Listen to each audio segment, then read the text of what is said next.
কম বাজেটে যদি হয় আপনার নোয়া গাড়ি একটা দেখতে পারেন মেহেদী ভাই, অনেক ছোট গাড়ি আর কি, গাড়ি অনেক ফ্রেশ। এটা মডেলটা কত বলেন? মডেল হইলো আপনার 11 মডেল, 16তে রেজিস্ট্রেশন। এটাকে অনেকে তো সিসিএম কিন্তু 1500। এটা হচ্ছে টাউন এক্স নোয়া না? টাউন এক্স নোয়া। এটা অনেকে বাচ্চা নোয়া বলে। বাচ্চা না, হ্যাঁ বাচ্চা নোয়া আর টাউন এক্স এক্সএমই। আচ্ছা কন্ডিশন কেমন? কন্ডিশন হেডলাইট গিলি আমরা যা আছে গাড়ির সাথে অরিজিনালি পেয়েছি। আর গাড়িটা হলো, গাড়িটার কালারটা খুবই fresh, black colour. Black colour. চারটা টায়ারের কন্ডিশন কেমন পেয়েছেন? অনেক ফ্রেশ আছে, 4টা চাক্কা, আমরা 1 বছর যাবে। এগুলো কোনো কিছু চেঞ্জ করেছেন আপনি? না, এটা আমি কোনো চেক করি নাই। সিট কভার কি আপনি লাগিয়েছেন? না, সিট কভার অরিজিনাল গাড়ির সাথে।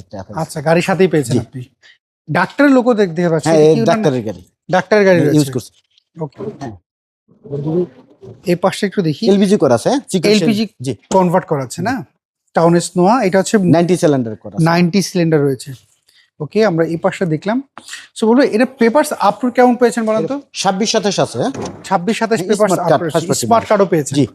যদি কারোর এই বাচ্চা নোয়াটা পছন্দ হয়, ওনারা যদি একটু চেক আপ করে নিতে চায় যে কোনো জায়গা হ্যাঁ, থেকে, যে কোনো জায়গাতে আপনি চেক আপ করেন, আপনাদের কোনো সমস্যা নেই? আমার সমস্যা নেই। আচ্ছা, এখন আমাকে বলুন তো এটার প্রাইসটা আপনারা কেমন চাচ্ছেন বলবো এটার? এটা হলো 8,90,000 হলে আমি 8,90,000 কিছু হইলে কমাই দেব আমি, কিছু মানে দামাদামি করার সুযোগ তো রয়েছে? সুযোগ আছে। আচ্ছা, স্ক্রিনে তো যে ফোন নাম্বার, এই নাম্বারে যোগাযোগ করলে হবে, যে স্ক্যানের নাম্বারটা।